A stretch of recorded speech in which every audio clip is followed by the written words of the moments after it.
And you obviously took a different route with the Wimp to Warrior too, because you had your daughter do a series before you. Yeah. Right? So was it a thing that you saw her at the finale and you were like, I could do that? Or was it more a case, I guess, of you said, come on, let's do this and have that father-daughter bonding moment? Like, because I know in the book you mentioned a lot that some of your most enjoyable experiences in the series was actually the car rides to and from the Wimp to Warrior and the bond that you had with your daughter. So I guess in that sense, like what was your kind of mentality going into that? Yeah, the motivator, your why even? I don't know. Yeah, it's to me, it's all about the why. It's so there was actually three.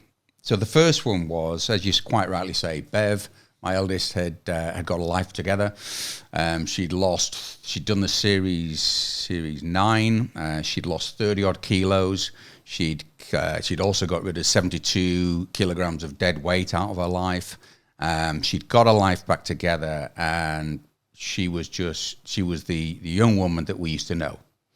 And so the thought of doing series 10 with her, it was just fantastic. So that was the second, to support her in the second series and do it with her. The second reason why was, and my wife and I had come back from high altitude mountaineering. We'd climbed Kilimanjaro, and as crazy as this sounds, we'd sold our business a couple of years ago, and I was a bit lost, and I had nothing to aim at. For 40 odd years, I'd been chasing targets and chasing goals and chasing money and chasing orders, and all of a sudden I had a diary that was empty. I had nothing to go for. And I thought, yeah, great timing. 6 weeks, it'll fill the calendar, as crazy as it sounds. I signed up for it.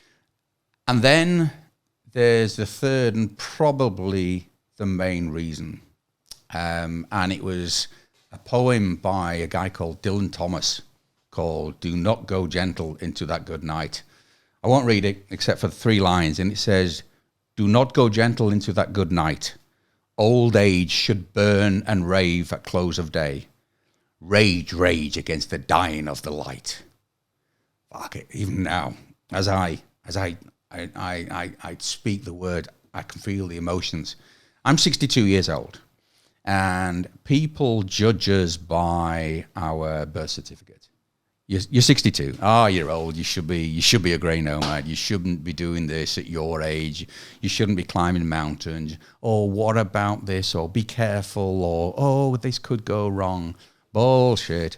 I have got about 300 months left before I die at 85, and I want to make the most out of everything I can in that time. I want to burn out. I don't want to fade away. I want to burn out. And Wimp to Warrior was just this great opportunity for me to rage against the dying of the light.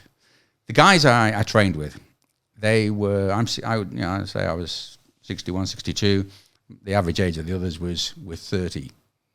Some were younger, some were older.